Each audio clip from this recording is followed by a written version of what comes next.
Yet. I haven't plateaued yet. And I know what you're all thinking, he's climbing for barely 2 years, of course he hasn't plateaued yet. Why would he? Well, to my understanding, most plateaued happened around V4, V5, and then V7, V8. I have just sent a V7, a 7A Plus, on the Moonboard last week. So I might plateau soon, but I most probably hopped above the first plateau threshold. Now, to understand what a plateau is, I believe we can look at it that way. Plateau is when you reach your maximum ability under your current configuration. And what do I mean by configuration?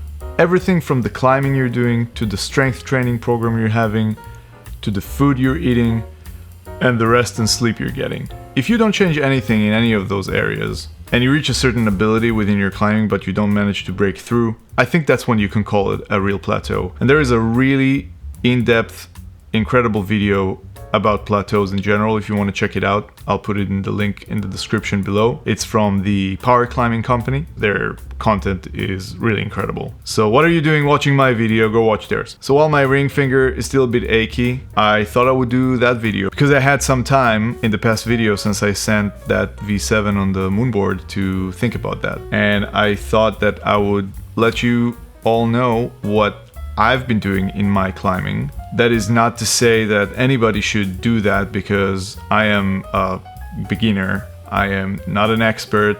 I did not study any of that stuff. I'm just sharing my experience, and I absolutely do not advise to do anything of what I'm doing. Just don't do it. I climb, don't climb. I strength train, don't strength, just the opposite. What I'm doing, do the opposite. No, actually, I'm not telling you to do the opposite. I'm telling you not to do. I'm telling you not to listen to me. Just next month, I'm gonna clock in 2 years of climbing. In October, 2 years ago was the first time I stepped into a climbing gym. Until the end of that year, I think I went there maybe 3-4 more times. And then from the beginning of the year after, which was 2024, I really started going 2 to 3 times a week. And ever since, I didn't change much in my climbing. So what did I do? Before starting climbing, I came back doing some home exercise after a long decade of just sitting on my ass. Push-ups and free weights at home. I live in a small apartment. I don't have any space for elaborate home gym setups. So anything I could do with 2 barbells and my body weight, basically I did. Then I started climbing, and I thought that I could keep both routines at the same time, but soon enough I discovered that that's not gonna happen. But then another thing happened. When I went to the climbing gym, I discovered that they have a gym area, so I just got a membership and started working out at their gym. Now, why did I feel that these 2 routines are not gonna work out? Basically because I felt that my body was falling apart. Being 36 years old at the time, I think, that was just a bit too much. I was doing too many exercises, plus the climbing 2-3 times a week. It was just not gonna cut it. So I advised my best friend, who is a gym coach, super professional guy, and he said, "Play the best song in the world, or I'll eat your soul." And he said, you need to set your priority. If the climbing is gonna be your priority, then do the gym work to supplement the climbing. Don't try to do both, you'll just injure yourself, which was exactly what was happening. Elbow pain and shoulder pain and any kind of pain you can imagine basically popped, and I had to deal with all that stuff.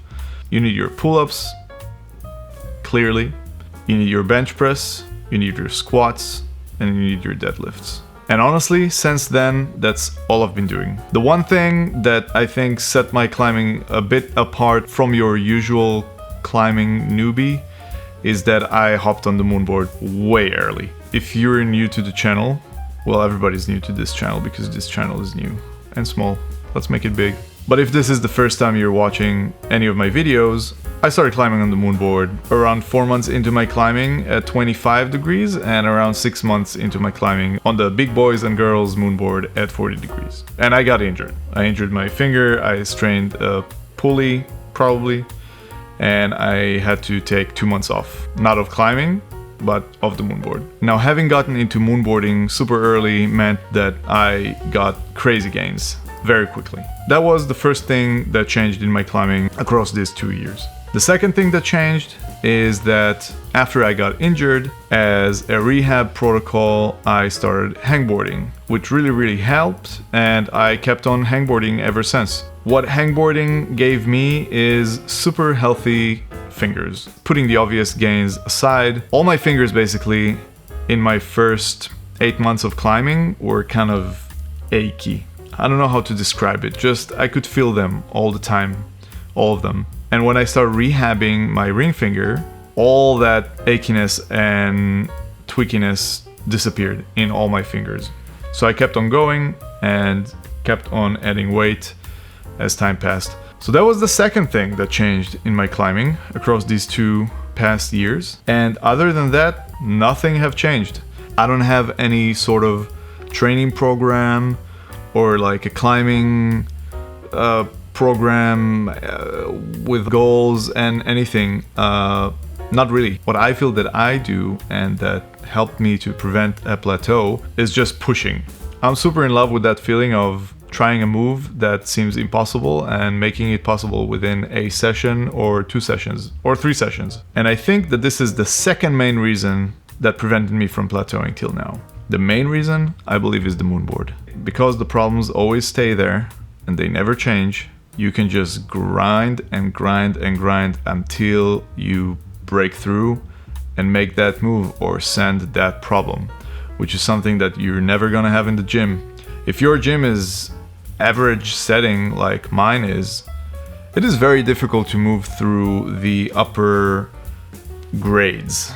Let's say in my gym you have 6 levels. Going between the 4th and the 5th is gonna require a lot of... I don't even know what it's gonna require, because honestly I pushed through from the 4th to the 5th after moonboarding constantly for almost 3 months without touching the gym's wall.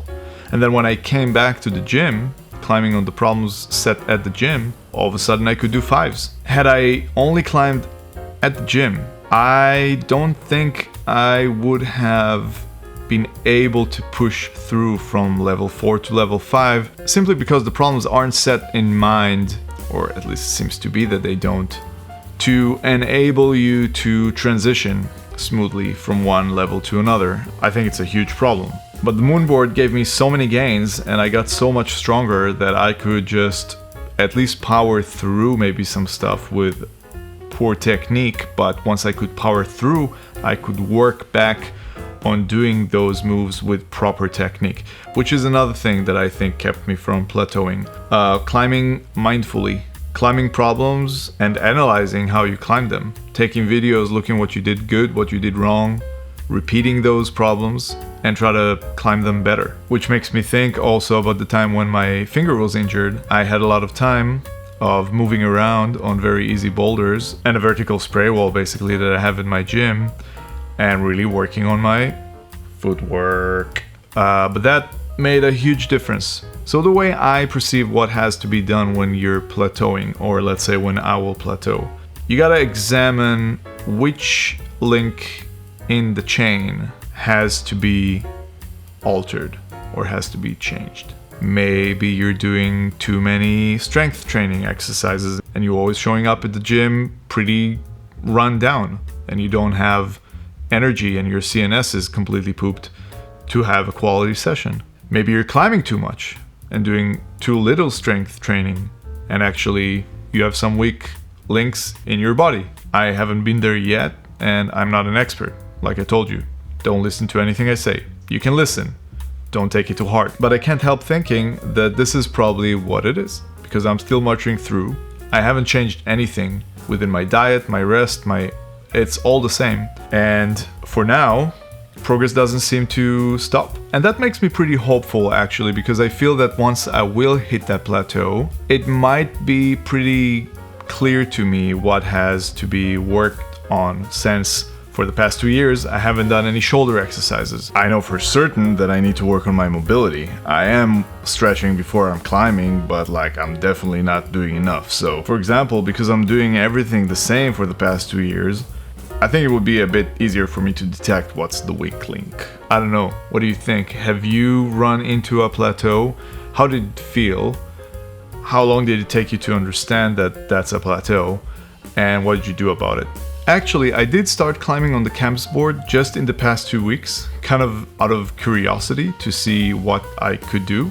And to my surprise, I could campus on the 20 mil rungs, and probably also on the smaller ones. I don't know how much they are, 15 or 18, but it's just that my finger was a bit ouch, so I didn't try too much. But I feel that might be a super nice addition to my training. Lately I've been feeling on the Moonboard that sometimes I just don't have the body awareness to know how to generate force from all sorts of positions. And more often than not, it's just an issue of relaxing and just feeling it. I don't know how to explain it so much, but I just had this few instances, for example, holding on to a crimp with my right hand and then having to lock off and go with my left. And it didn't go 5 tries. And then on the 6th one, something happened. I just let my fingers go a bit. I might have been over gripping maybe. And I just felt like I'm generating the force from the right places. Like it almost felt like I was trying to generate from my wrist. And then finally I brought it from the back. I don't know how to full crimp. That's something I need to work on. But I feel that the campus board is actually helping me understanding how to generate a bit more while hanging on to crimps. And that's super nice. I'm pretty stoked to have fun with it. And yeah, so I just gotta always keep on pushing. Just always keep on pushing that ceiling, you know? So that's really it. Like at the moment, I feel super strong. Of course, I feel the strongest I've ever been. Yeah, because I'm doing this for nothing time and haven't done much the whole decade prior. But what I mean is really feeling that my body is kind of like shifting gears in a way. I feel that since I started climbing, there were some stages that my body experienced. And at the moment, I truly feel like something really good is happening. Other than that, there are pretty exciting things and you'll know about it soon. I am super excited. Folks, if you give this video a like and you subscribe for my channel, that would mean the world to me. This is a very small channel and I'm doing my best. And if you think I've earned your attention, then please hit that subscribe button. Gives me all the motivation in the world to continue produce these kind of videos and actually brings me closer to that 8A goal. So highly appreciated. And in the meanwhile, just keep at it.